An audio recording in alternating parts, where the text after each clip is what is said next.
Hey there, folks. I'm Mark, in affiliation with Spectrum Pulse, and it's Billboard Breakdown.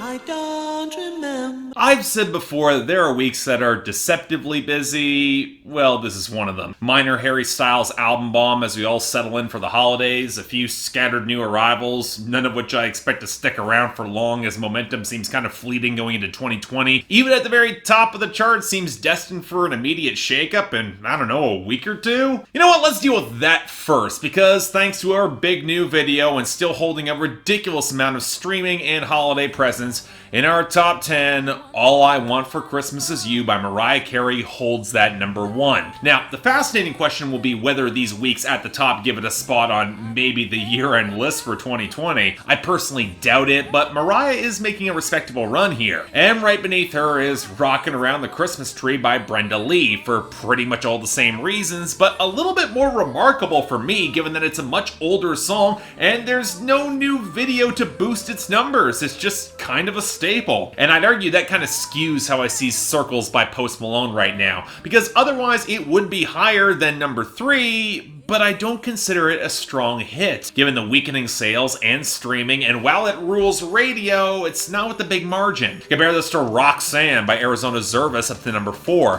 which has significantly better streaming and has the radio traction to be more robust, even if it has some miserable sales figures. But into all this, we actually have a new arrival at number 5, one that I'd rather not acknowledge, but we'll have to discuss later anyway. Futsal Shuffle 2020 by Lil Uzi Vert. It's here because of streaming and YouTube, and I haven't exactly seen consistent buzz after the drop, so while I'll say a lot more about this later, suffice to say, not exactly impressed, and it won't last. Then back to Christmas music, we have A Holly Jolly Christmas by Burl Ives at number 6, see similar reasons for its traction, but what perplexed me a little is that it actually vaulted over Memories by Maroon 5, still at number 7, which has sales and radio traction, but with such awful streaming numbers, that might not be enough. Then we had Someone You Loved by Louis Capaldi and Free Fall at number 8, well, at least on the radio, the sales are still better than they should be. But then we have even more holiday music with Jingle Bell Rock by Bobby Helms entering the top 10 at number 9. That's 4 Christmas songs in the top 10. This is nuts. Finally, we have Good as Hell by Lizzo holding up at number 10, but given that her radio and sales are slipping, even with the expected rebound she might get in a week or two, she could be in a lot of real trouble coming January.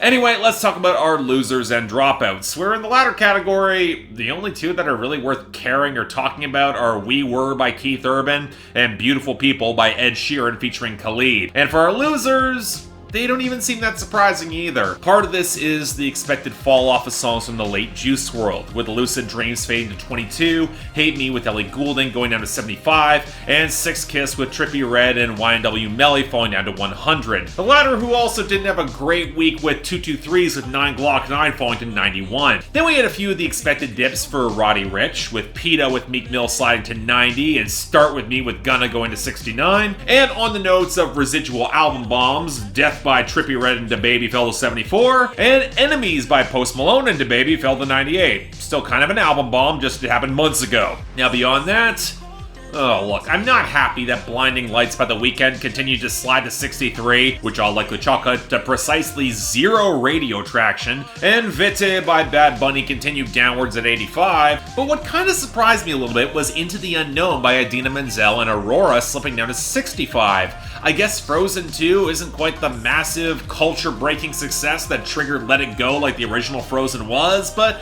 it is interesting to watch all the same when it comes to these sort of franchises. Now going into our returns and gains, again, I'd avoid putting a ton of stock in any of it, especially as 2 of our returns are Here Comes Santa Claus by Gene Autry, and It's Beginning to Look a Lot Like Christmas by Perry Como and the Fontaine Sisters. I'll admit what captures a lot more of my attention is the rebound for Lights Up by Harry Styles at 64. He very nearly got an album bomb this week, and going into our gains for the considerable boost to Adore You at 24 and Watermelon Sugar at 54, I might have underestimated how much a lack of competition has opened up a lane for him. Outside of that, though, Well, in holiday music, we had Feliz Navidad up to 23, and Roddy Ricch got a little bit of sustained traction for The Box up to 18. Did not see that coming at all, but I'm not going to complain. But the rest of our gains are an utter wash. Suicidal by YNW Melly rise up to 58, and off the debuts, No Idea by Don Tolliver's at 43, and My Oh My by Camila Cabello featuring DaBabies at 61. Against more competition, I don't see any of this happening, so can that competition show up at some point? Anyway,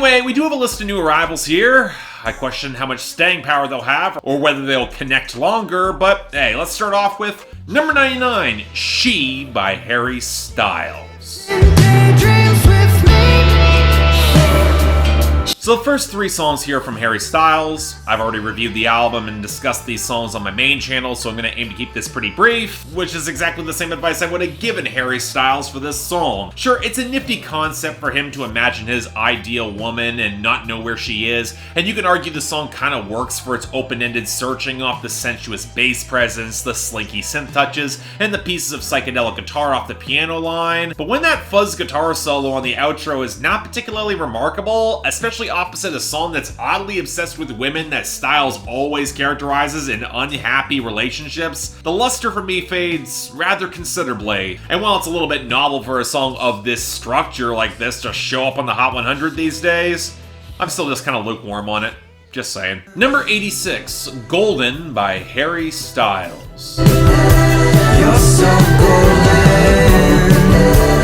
Okay, this is a little better. Breezy acoustics off a faster bass line, backing vocals that might have been swiped from 70s AM rock radio. And for a song this love-struck and kinetic, I kind of dig it, even if I think the ragged spikes of acoustic texture are a little tenuous. But by the time Harry Styles opens up his belting for the final hook, the song really kicks into gear. Or at least it would if the song didn't feel both weirdly overproduced with the touches of psychedelic compression, and yet a little bit underweight in blending in its bass groove with the lead melody line. I don't know, this is one of those songs from the album that I did like a little more, but it's still good more than outright great. And that's not enough to stick around. Number 84, Cherry by Harry Styles. We're not talking lately.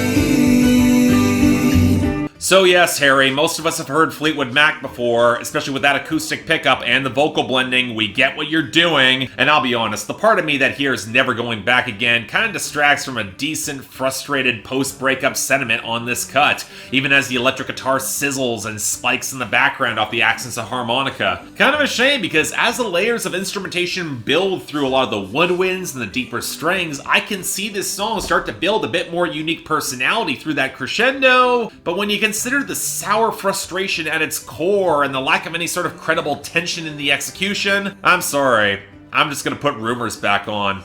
Just saying. Number 83, Famous Hoes by NLE Choppa. Need to slow down on the Roxy's. Gotta calm a nigga down and skip the heartbeat. We're now 3 charting songs into NLE Choppa's run, which is 2.5 more than I expected, and with that title, I was gearing up for the worst, and I don't know. I see how this could have worked as either a Juice WRLD tribute or a diss to his ex-girlfriend who accused him of cheating, but not both awkwardly mashed together, stripping away the shouting intensity for mushy auto-tune crooning that is clearly not his strong suit. I mean, I get the thematic similarities why you want to pair them together, but it doesn't work here. But again, the biggest problem with NLE Choppa has been coherence to any sort of topic, and some really bad lines. Gun in my hand while I fuck her with my dick out? I mean, how could you fuck her if your dick wasn't out? And I'm not sure you holding the gun sets the vibe off. I don't mind the production here as much. The melancholic keys off the cheap trap knock, it mostly fits together, but if it reveals anything, it's that NLE Choppa is desperately chasing a sound that Youngboy Never Broke Again and Polo G are doing a lot better or have surpassed these past couple days. And for someone who already comes across as generic,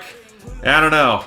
Not a good sign. Number 79, Nobody But You by Blake Shelton and Gwen Stefani. If I had to die now, I don't wanna love nobody but you. Alright, I'm just gonna ask this. Is there anyone invested enough in the voice anymore, or this relationship, both off that show, that they care enough to hear a love ballad between Blake Shelton and Gwen Stefani? Two performers who have little to no common ground in their art? But I guess we get this now anyway, as a pop country album cut from that greatest hits project from Blake Shelton, with terribly thin drum machine skitters and lots of sweeping synth flourishes I thought we left behind 3 or 4 years ago. They don't complement the wheedling pedal steel and attempts at an organic foundation at all. And if you're not gripped by that or the tepid vocal chemistry, can't say the content gets there either, because it's a pretty basic, well, I love you, let's make it more official song that doesn't even feel all that joyful or exuberant. It just feels kind of rote, and the overproduction does not help at all. Again, outside of God's country, Blake Shelton does not sound remotely invested in his recent music.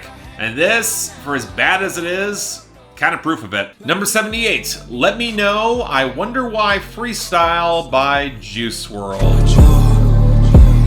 Let me know, let me know. So, welcome to the posthumous age of releases with Juice WRLD, starting off with a song from a 2017 mixtape that Interscope decided to repackage, clean up the mix, and then releases a new single. I'm just about ready to set a rule that I'll refuse to cover these sorts of songs and validate the label's flagrant grave robbery, but in this case Juice WRLD did release the song formally, so I'll give it a chance. And honestly, it should have been left buried. It's barely an undercooked demo that's got none of the melodic development or flair that was Juice WRLD's greatest strength at his height, and all the miserable posturing that was never credible is all still here, especially opposite the really ugly clinking rattle of percussion and an utter lack of melody off that bass. I'm not surprised at all that in 2017 this might have gotten some play off of SoundCloud, but that Juice WRLD didn't blow up bigger until he got polished behind him and better hooks, and the fact that Interscope is taking the XXXTentacion recycling tactics to wring out money for repetitive fragments here. Yeah, that's gross. Next, number 67, Dirty Iyanna by Youngboy, Never Broke Again.